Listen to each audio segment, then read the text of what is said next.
sortir du temps, tu vois. Il faut vivre dans ce monde en dehors du temps. Le temps pour Allah subhanahu wa ta'ala, il n'existe pas. Le temps pour Dieu n'existe pas. Nous vivons parce que le temps, il existe. C'est le temps qui fait que dans ce bas monde, évidemment, dans ce bas monde, notre vie dépend du temps. D'ailleurs, c'est pour ça que le diable a demandé une chose à Dieu. Et une seule chose. Le temps. Donc il faut vivre dans ce monde hors du temps. Il faut se rappeler sans cesse que le temps pour Dieu n'existe pas. Donc tout passe. Souvent on dit, voilà, le temps cicatrise les plaies. Si tu sais que le temps qui va régler les choses, on dit, bon, dans un moment difficile, bon, on va patienter. Voilà. Ça n'est qu'une question de temps, parce que le temps n'existe pas. Donc ça veut dire quoi? Ça veut dire que cette difficulté, on va la vivre dans un temps donné. Et une fois que ce temps donné il sera, entre guillemets, épuisé, bah, ça passera à autre chose. Mais c'est dur. C'est pour ça que Dieu dit que voilà, ces messagers, d'accord, que la paix de Dieu soit sur eux, il leur a donné une chose qu'il a donnée à peu de gens, il la donne aussi, c'est la patience. Eux, ils font preuve de patience, ils savent que c'est une question de temps, et que le temps pour Dieu n'existe pas. Kun fayakun.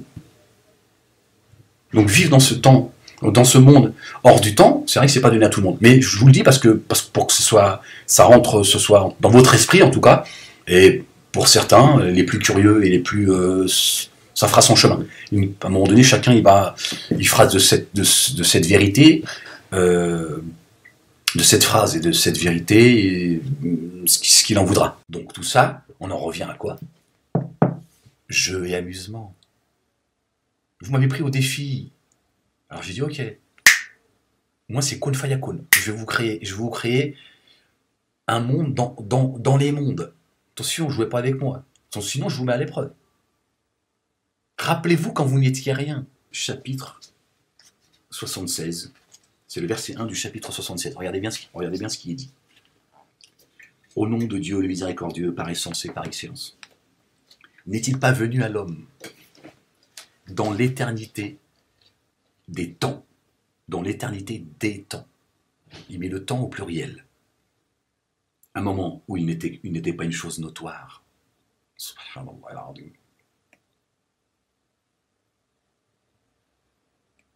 N'est-il pas venu à l'homme dans l'éternité des temps? Dans l'éternité des temps.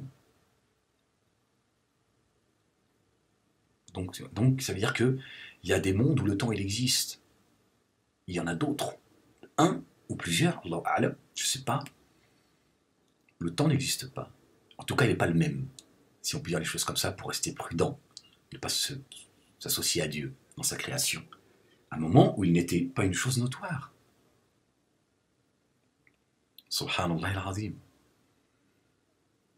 Donc Dieu, il a créé ce monde-là qui n'est que jeu et amusement. Quand vous allez sortir du jeu, vous allez voir l'attitude que vous avez eue.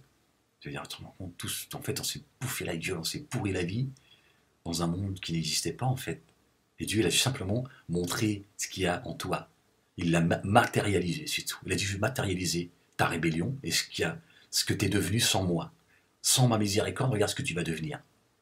Pire que les bestiaux. Et je vais te le faire vivre. Je vais te faire vivre ton jugement, c'est tout. Tout est éphémère. En réalité, tout est écrit. Tout est écrit. Seuls ceux qui croiront sont ceux qui ont cru la première fois.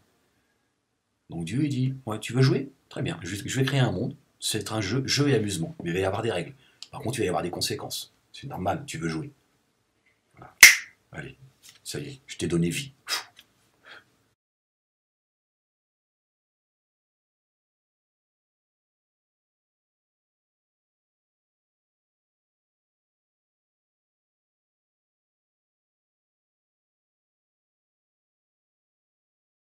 Jeu et amusement, ça veut dire ne vous attachez pas à ce monde. Ne vous attachez pas à ce monde. Je vous ai mis dans un jeu. Tout ça est faux. C'est un Monopoly. Rien n'est vrai. Ni les billets, ni les voitures, ni vos enveloppes, elles sont juste, tu vois, c'est une location. Et s'il devait y avoir quelque chose de vrai dans ce monde, c'est nos enveloppes. Qui vont, elles, finir, elles aussi, elles ont une fin. Mais si on pouvait donner un semblant de réalité dans ce monde, alors ça serait nos enveloppes. D'accord? Dans lequel Dieu a insufflé son âme. Donc c'est pour ça qu'elle devient vérité. Sinon, le Dieu, il dit, tout le reste, c'est que des jeux. Tout le reste n'est que jeu. Ton mari, ta femme, tes enfants, ton père, ta mère, tout ça, c'est Dieu, il l'a décidé, c'est qu'un jeu. Tout ça n'est que jeu. Que dire, tu vois, de tout ce qui est matériel?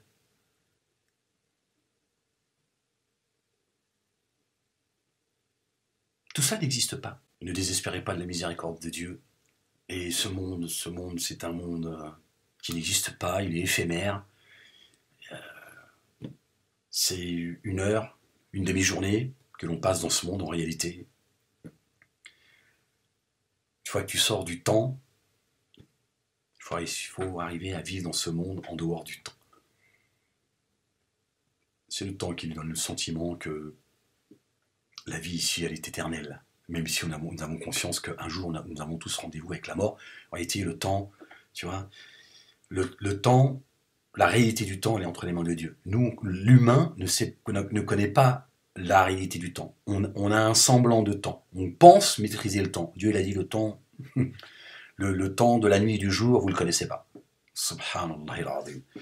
Voilà, donc, évitons de finir dans les abîmes éternellement pour avoir vécu une demi-journée, tu vois, dans le jeu. Mais nous ne vous avons pas créé en vain. Nous n'avons pas créé les cieux et la terre en vain. Et ce qui est entre les deux. C'est-à-dire, attention, j'ai créé tout ça avec un objectif. C'est pas un Dieu qui s'ennuie, il a créé des petits humains et il s'amuse. Non. Il dit par contre, ce jeu, c'est amusement. Ne vous attachez pas à ce monde. Dieu est le maître des temps, pas du temps, des temps. Tout ça, c'est Dieu qui l'a décidé, c'est dans son livre.